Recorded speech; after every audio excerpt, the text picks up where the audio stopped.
In a faraway village, there lived a cat who could walk on two legs, use his hands like a human, and speak just like one. His name was Milo. Milo was loved by all the children in the village because he always shared wonderful stories with them. Milo overheard the village elder talking in a worried tone. A huge storm was coming, and the river nearby would soon overflow, flooding the entire village if no one took action. He made up his mind to warn every single family in the village before the storm arrived. First house visit. Milo ran to the small wooden house of a poor fisherman. First house visit. Milo ran to the small wooden house of a poor fisherman.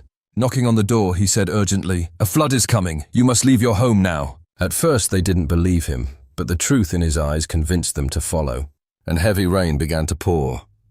Milo ignored the water soaking his clothes and dashed toward the next house.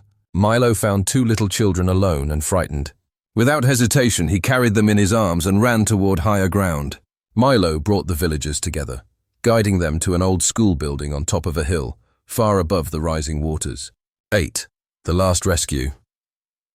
The last house belonged to an elderly grandmother who could barely walk. Milo fought against the strong wind and rain to reach her. When she saw him, she smiled warmly and said, "You are my little hero," covering the streets and houses, but everyone was safe in the old school building. The storm had passed. The village was damaged, but not a single person was hurt or missing. Thanking him for his courage and kindness, his story became a legend passed down through generations.